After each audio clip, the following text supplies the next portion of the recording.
Wisdom. Abdul Mahdi has corrupt files and those who support them. The deep state is killing Iraq. Politics. August 7, 2020, 1952. Baghdad, Iraq Today. The deputy of the Wisdom stream Star Jabri, that the inability of the government to change many of the officials who have spent years in their posts and many indicators of corruption. Due to the existence of political cover and blocks adopt them and provide them with protection. Al-Jabri said that the members of the House of Representatives are subjected to great embarrassment by the street as a result of their failure to comply with what they promise citizens during their election campaigns in terms of providing services and accountability of negligent and corrupt and fighting corruption.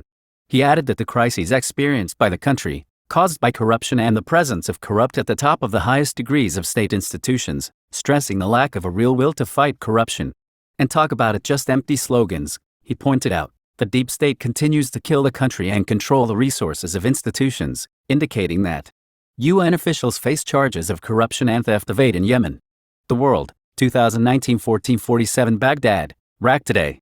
The United Nations is conducting an internal investigation after a number of its employees have been implicated in fraud and the theft of aid to the needy in Yemen, the Associated Press reported.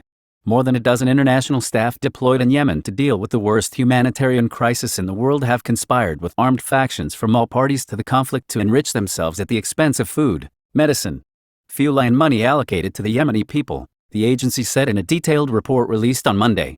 According to UN internal investigation documents and the testimony of 8 relief workers and former government officials, the World Food Programme, WFP, is currently investigating unqualified persons for high-paying posts and transferring hundreds of thousands of dollars to their personal bank accounts and ratifying dozens of suspicious contracts without required documents, and the disappearance of tons of medical supplies and fuel. At the same time, the United Nations Children's Fund, UNICEF, is conducting a parallel investigation with its employee, Khorram Javed, who allowed Houthis leaders to use the organization's vehicles to protect him from possible raids by the Arab Alliance. 3 people familiar with the agency said the UN Food Programme's investigation focused on Italian Dr. Nivio Zagaria, who headed the WFP office in Sana'a from 2016 to September 2018. Program spokesman Tarek Jasarvik confirmed that the investigation was underway with the former official. 4 former UN officials said the WFP office in Sana'a had witnessed a sharp rise in corruption and cartilage in the Zagaria era. The Italian doctor appointed unqualified staff who had previously worked for him in the Philippines in high-paid positions, with only 2 of them roaming with his dog. During this period, the Italian doctor approved the transfer of sums totaling $1 million to the accounts of some employees. Although this procedure does not violate the criteria of the program, it is not always clear where the money went later. The Associated Press quoted 6 current and former relief workers as saying that in October 2018, UN investigators had found compelling evidence that the WFP office in Yemen was conducting illegal operations and were leaving Sana'a with external computers and tablets containing the evidence. Armed elements of the Houthis group entered the departure lounge at the airport and confiscated these electronic devices. 4 people familiar with the activities of the WFP office in Yemen confirmed that the action was taken after the Houthis were informed by the official in the office, Tamima Al-Ghuli, who, according to IAEA sources, was responsible for fabricating payrolls and hiring ghost employees to seize their salaries and receive bribes to hire people in the office. The agency pointed out that Ghuli hired her husband in the office, a prominent family in the Houthis, has been dismissed from work, but is still officially a WFP employee. Gold jumps to record highs in 6 years. August 7, 2019.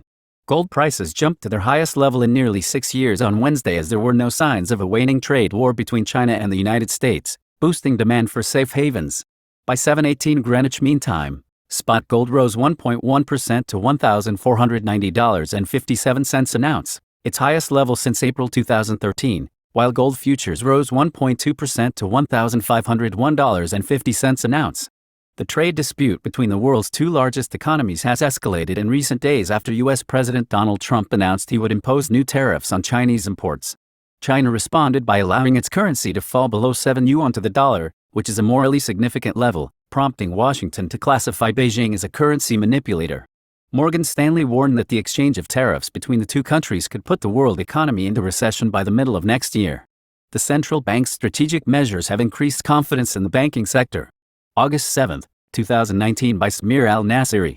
The Central Bank of Iraq issued a statement in which he confirmed the rise of total assets of the government and private banking sector to 120 trillion dinars $100 billion in 2018 compared to 2017 and clearly indicates that this was achieved because of the strategic measures adopted by the central bank as part of its plan to restore confidence in the banking sector. In another statement, the bank stressed its keenness that commercial banks are committed in accordance with the banking law and its bylaws to the banking standards, controls, and regulations in maintaining financial stability and not tolerating potential damages due to government decisions to support the private sector to reduce interest rates for contractors and investors whose payments were delayed by the government. The Orbiter and the Controller Like Banking and through the analysis of business results of banks for the years 2017 and 2018 and the first half of 2019 notes clearly the main role of the central bank executive, supervisory and regulatory procedures on the banking market in Iraq, according to the target in its strategy for the years 2016 to 2020. Total assets increased by 10% and total deposits to 14% in 2018 compared to 2017. This is a sure criterion for the success of banks according to the central bank's plans to increase confidence in dealing with banks in addition to increasing the ratio of financial inclusion to more than 23% in light of international reports. This means that the financial position of the Iraqi banking sector is heading in the right direction towards the sobriety and transparency that he called for and worked to implement since July 2017 by the message of the governor of the central bank addressed to banks. We hope to achieve 100% in 2020. What confirms the correctness of the procedures of the central bank is to increase foreign cash reserves to $72 billion as of June 30, 2019. An indicator confirms its success in maintaining foreign reserves despite the economic and financial challenges suffered by Iraq. And do not forget here the active role and supportive the central bank of the national economy and its contribution to the stability of the exchange rate and thus restore confidence in the Iraqi economy and international banking transactions and its commitment to international banking and accounting standards, especially with regard to combating money laundering and terrorist financing. Kuwait thanks Iraq for its efforts to resolve all outstanding issues between the two countries. August 7, 2019. Kuwaiti Ambassador Salim Al-Zamanin expressed his thanks and appreciation for the Iraqi government's efforts to resolve all outstanding issues between the two countries.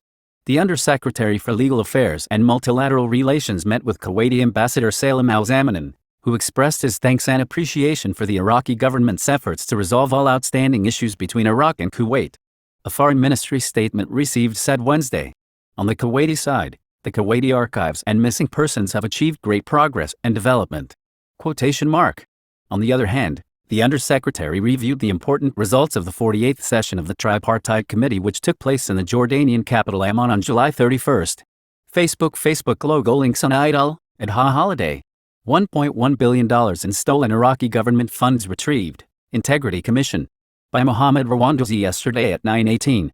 Erbil, Kurdistan region. Close to $1.1 billion in stolen and misused public funds have been returned to state coffers in the first 6 months of 2019, Iraq's Integrity Commission announced on Monday, as anti-corruption efforts remain a forefront issue in Iraqi politics. The Integrity Commission report covers all of Iraq's provinces except those of the Kurdistan region, which has its own commission.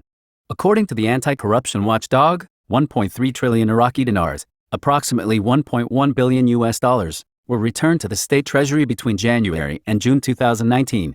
The commission looked into 9,571 claims, court cases and news reports relating to corruption and public fund wasting. 1,939 suspects were referred to a trial court, including 5 unnamed ministers, while 100 special degree individuals and director generals were also referred.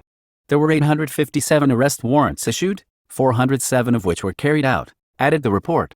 Of 838 court cases, 442 ended in conviction on corruption charges. Punishment handed down by the court included fines and jail sentences of anywhere from 3 years to life. There were 306 operations aiming to seize funds that had been misappropriated through bribery, theft of public funds, extortion, and counterfeiting. 197 of these operations saw funds being retrieved.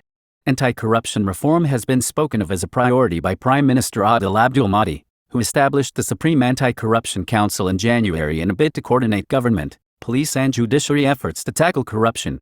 He had previously condemned Iraq's endemic corruption while speaking in Parliament, noting its presence in sectors as diverse as oil trade, the prison system, and healthcare. After Iraq territorially defeated Islamic State, ISIS, in December 2017, political focus appeared to turn to anti-corruption reform, which took center stage in party campaigns for last year's parliamentary election. Misappropriation of funds has been a constant thorn in Iraq's side, with billions of dollars earmarked for post-Iraq war reconstruction being lost to waste and corruption. Iraq is one of the world's most corrupt nations, ranking 168th out of 180 countries in the Transparency International Corruption Perception Index. Established in 2004, the Integrity Commission, though an independent body, works under the oversight of the Iraqi parliament. It was responsible for bringing to light widespread corruption in Iraq's Nineveh province in April, retrieving $64 million in lost funds.